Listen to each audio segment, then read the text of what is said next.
Feliz sábado a todos, é um grande prazer, uma grande oportunidade de participar aqui com vocês desse tema de ciência. E agora a gente vai falar sobre Noé e o dilúvio. Se realmente existiu, se a gente tem evidências científicas, se nós temos uma sustentação teórica que comprova que o dilúvio é um fato ou se ele é um boato.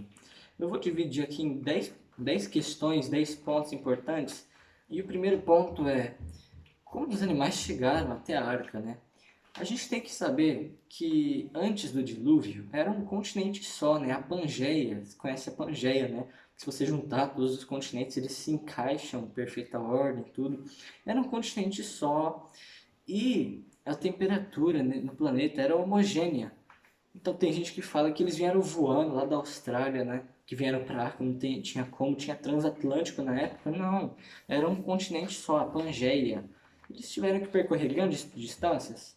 Provavelmente não. A temperatura, o clima antes era muito mais homogêneo.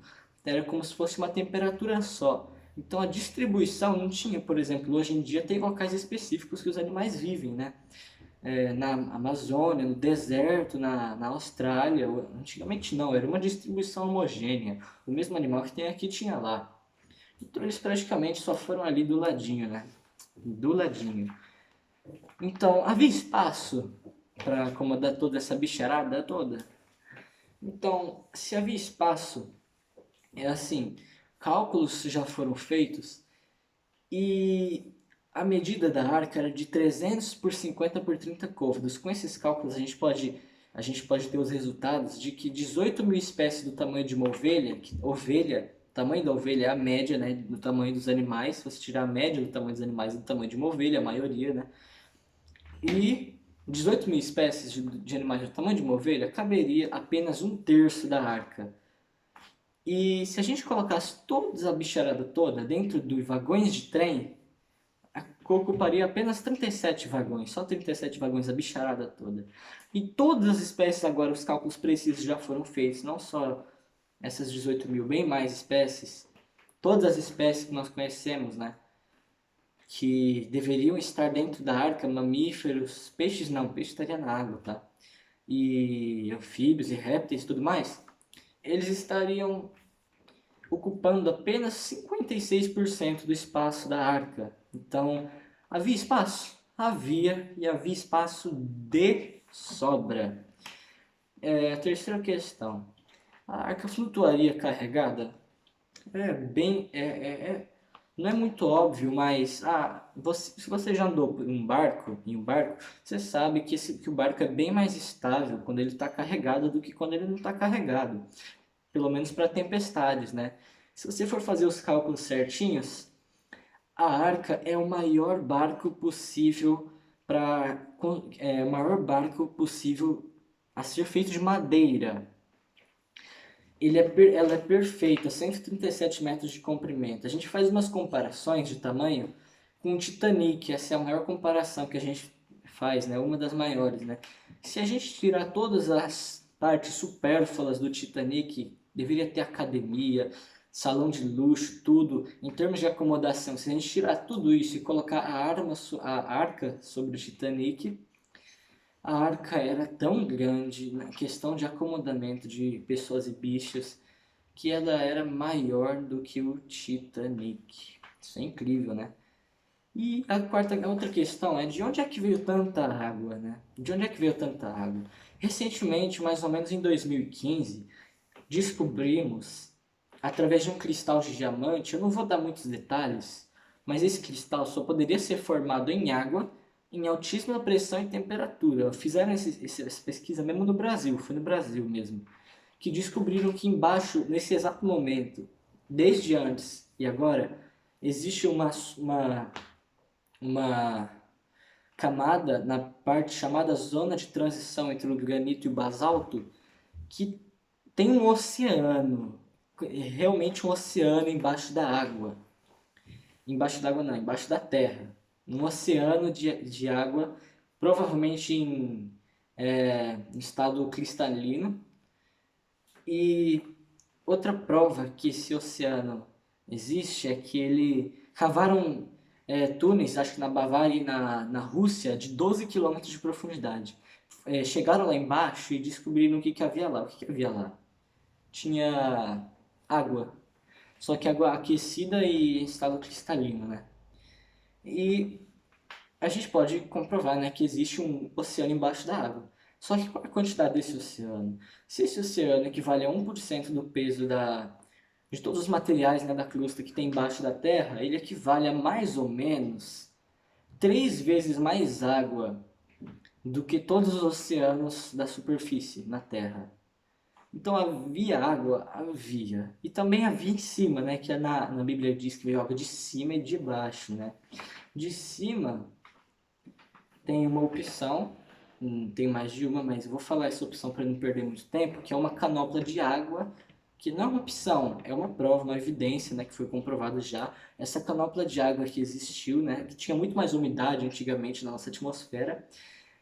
Essa canopla de água, ela era uma camada da nossa atmosfera, ela protegia a gente, né, da radiação cósmica ultravioleta. A gente sabe, né, os problemas que causa buraco na camada de ozono, câncer de pele, muitos problemas, e tinha essa camada na nossa Terra. E veio água de baixo, tanto de baixo quanto de cima, né, que essa camada de ozono, de vapor de água se condensou, né, caiu, e foi muita água. E veio água de baixo também, água de baixo em altíssima pressão e temperatura que praticamente explodiu a crosta da Terra, formando as placas tectônicas. Essa rachadura nas placas foi desse oceano que subiu para cima. Então, se a gente vai para o mar e vê a água do mar, é a mesma água do dilúvio. Ela sempre esteve ali, né? Tem água tanto embaixo quanto em cima. E a gente pode também explicar isso às placas tectônicas, né? Que antes era um continente só a partir dessa explosão de água que inundou em poucos minutos a Terra toda já estava praticamente inundada. Então, de onde é que veio tanta água? De baixo, de cima, do oceano, 3 vezes mais água do que todos os oceanos da Terra, que explodiu, separou os continentes num movimento. Não foi lentamente, sucessivo e gradualmente, foi rápido, instantâneo, praticamente instantaneamente abrupto.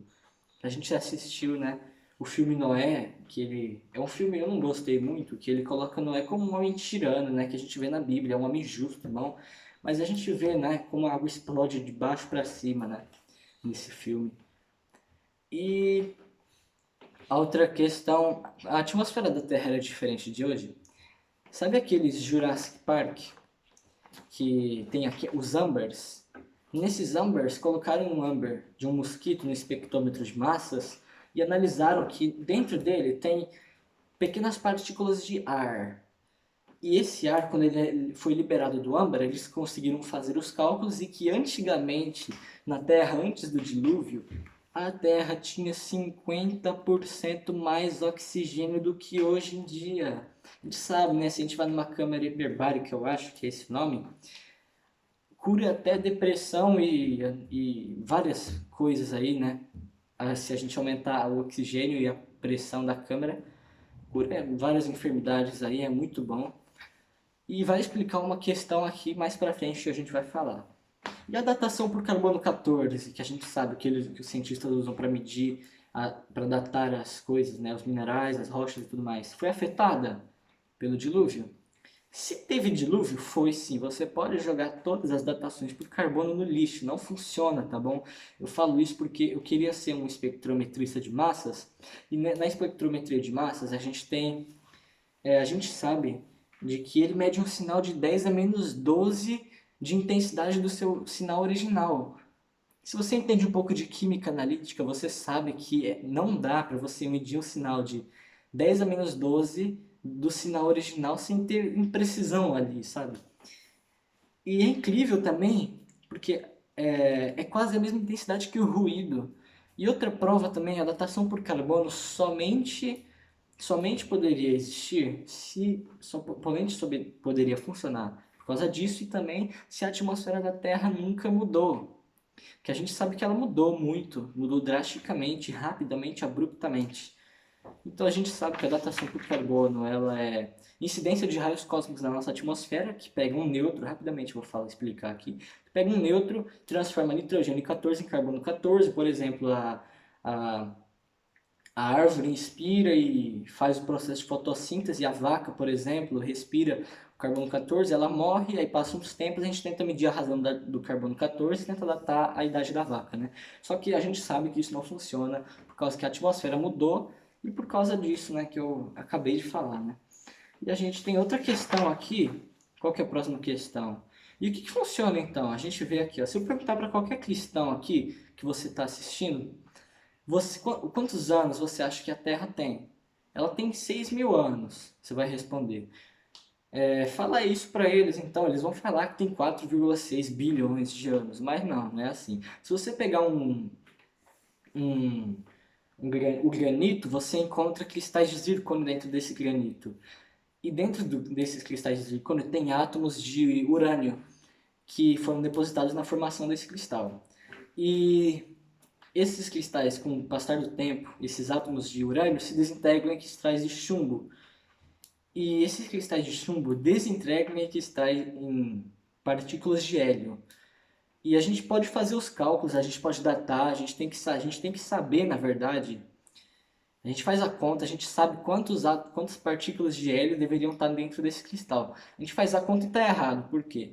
Esses partículas de hélio escapam para a nossa atmosfera que ficam presas lá.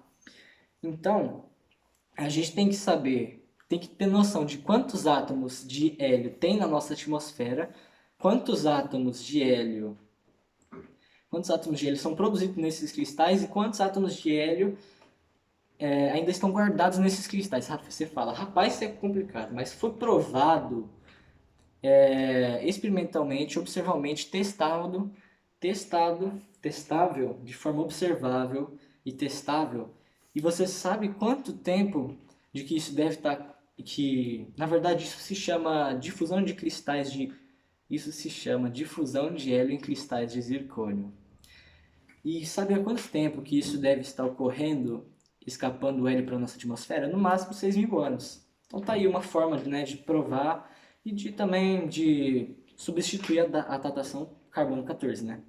E a próxima questão, gigantes pré-diluvianos. Vou falar aqui rapidamente, vou dar dois exemplos de uma libélula que a gente encontra no fóssil, uma libélula de 75 centímetros. Como é que essa libélula pode ter existido? Como é que ela poderia voar? Se antigamente a atmosfera tivesse muito mais oxigênio do que hoje. Porque daí a atmosfera seria muito menos densa, não, seria muito mais densa e permitiria que ela batesse as asas e saísse voando. Ela foi extinta, ela não conseguiria voar hoje em dia. O pterossauro, por exemplo, ele não voa hoje. Ele tem as dimensões de um planador, tem asa, um bicho feito para voar. Por que não voa? Porque hoje em dia a atmosfera é muito menos densa do que antigamente. Então, com uma captação muito menos eficiente de oxigênio do que hoje, a atmosfera mudou e não tem como esses gigantes existirem hoje. Por isso que a gente não vê libelos de 70 centímetros voando por aí. Então, uma das últimas questões, por que a gente vive menos depois do dilúvio? Primeiramente, que quando nasceu da arca não tinha vegetação nem nada, então Deus introduziu a carne na intenção de dar comida para o homem e também de degredir a idade do homem.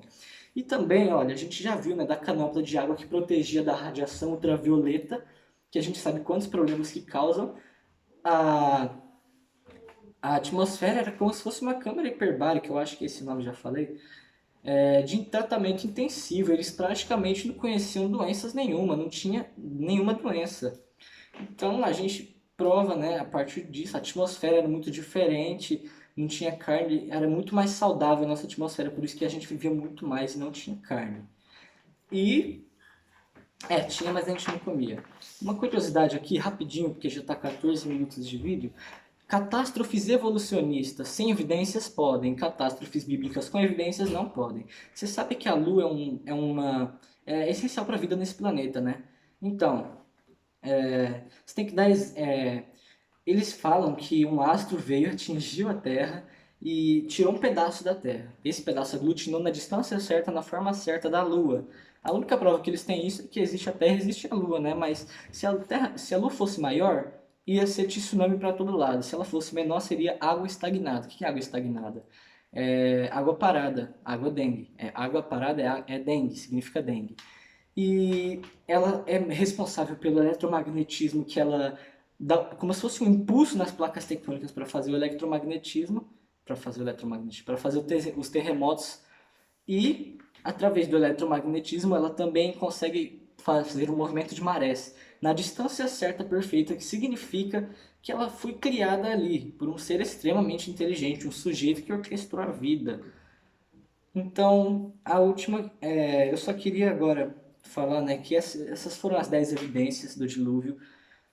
E se você pensar na internet, tem muito mais evidências, mas que aconteceu realmente uma catástrofe global, né? O dilúvio foi global, não foi local, foi global. Aconteceu e é isso. Que Deus seja glorificado com esse tema e que seja feita a vontade dele, que a gente possa realmente acreditar nisso, na Bíblia, que a Bíblia está certa, tem muito mais histórias da Bíblia que história com H maiúsculo que aconteceram de verdade. Deus seja louvado.